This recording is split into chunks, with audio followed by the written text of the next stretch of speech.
And I'm here this evening to do two things. Number one, I'm here to make you laugh, all right? Because you know anything about laughter, people like to laugh. Now, granted, different people have different types of laughs, but that's okay. That's part of what makes people unique and memorable. Some people have that high-end hyena cackle, and they're always like, some people have that big, hearty laugh. They go to take a breath, they end up snorting instead, and it's like,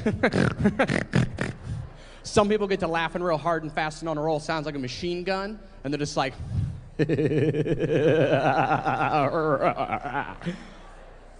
but everybody finishes their laugh exactly the same.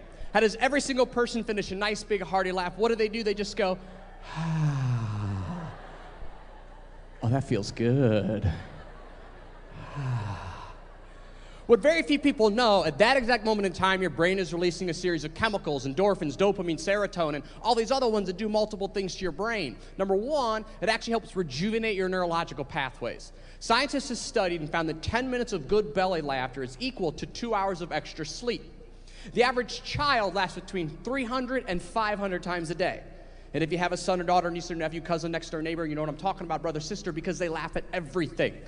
They walk by a table and they're like, look, ketchup. And you're like, that's just ketchup. And they're like, I know. The average adult laughs between 7 and 14 times a day. Somewhere along the lines, as we start growing up, we stop laughing. And not only do we lose those physical benefits laughter has, but also all the other benefits, because laughter is one of the few things that we can do. It doesn't cost any money, doesn't require any props, but actually helps us physically and then helps us create bonds with the people around us. And not only that, when all that stuff's going on in your brain, it actually creates the ideal mindset for the retention of information. Because that's a second thing I'm here to do tonight as well. I'm here to make you think. I think we live in a world now where we get bombarded with so much information, and every single one of those pieces of information is trying to convince us to do something, buy something, be something else, on and on and on. And I think sometimes it's difficult to sift through all of those information and really see what's truly going on in the world. So that's what we're going to do. We'll have some fun, we'll have some laughs, and hopefully by the time it's all said and done, you will have felt that it's worth your time. Now, I'm very, very fortunate. This is what I get to do for a living. And I've come to realize there's some things that I've learned, and there's some things that I just don't understand. And ladies, maybe you can help me out with this one. Why do women talk in double talk? You know what I'm saying? You know what I'm saying? Things like, well, we're going to go shopping, but we really don't have time to go shopping.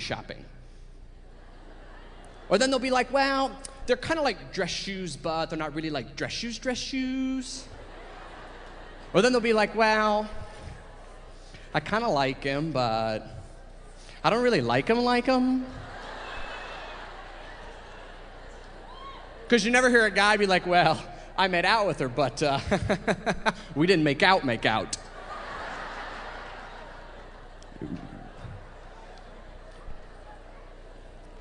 I have some friends that have this new theory.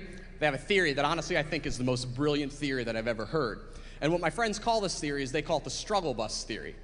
Now, what the struggle bus theory is basically this. No matter who you are, no matter where you come from, no matter what you do, there are always going to be some days that you just can't get your brain functioning properly. Okay? When you wake up in the morning, there's like a fog over everything that you do. You go to open up a door, smack yourself in the forehead. You spend like 10 minutes looking for your keys, and then you realize that they're in your hand the entire time. Things like that. And they say those are the days that you are, quote, unquote, riding the struggle bus.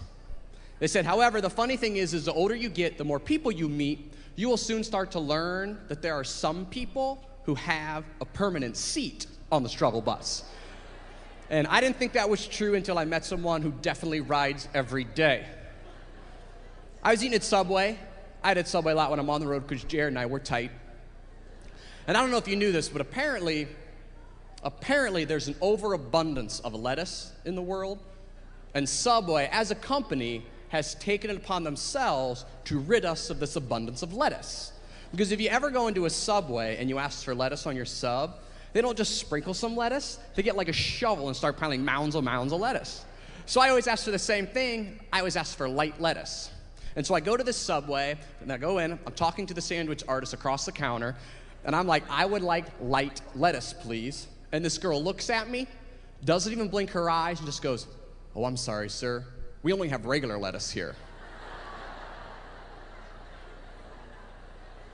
Oh. How's that bus treating you, ma'am? Are you driving the struggle bus today, perhaps? I was very fortunate. I got to go onto the Oprah Winfrey Show, which was fantastic. And after they aired my episode, about 6 months later, they re-aired the episode during the off season. And one of my friends calls me on my phone and he goes, "Hey, did you know you're on the Oprah Winfrey Show?" And I was like, "I was?" He's like, "Yes, she interviewed you and everything." I was like, "You're an idiot." Now, everyone rides a struggle bus once in a while, but what's really sad, what's really hard for me to watch is how many people struggle with life every single day. With how many people struggle to continue to be happy because of their inability to accept some of the simple truths about the world that we live in. Life does not have to be as hard as people make it out to be, but what you do have to do is be able to see what really is truly going on in the world. And the one thing that I think people struggle with the most, one of the things that I think causes people the most dissatisfaction, the most unhappiness, is the inability to accept, deal with, and handle change. Because no matter how much you try, no matter how much you wish for, no matter how much you desire, life is change.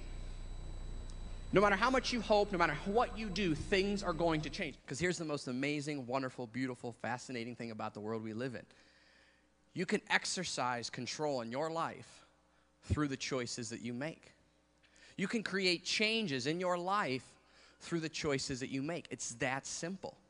Now, does that mean that it's easy? Again, not necessarily. Simple and easy are two totally different things. It takes practice. Everything in life we've ever wanted to be good at, we have to practice, right? Because here's the thing.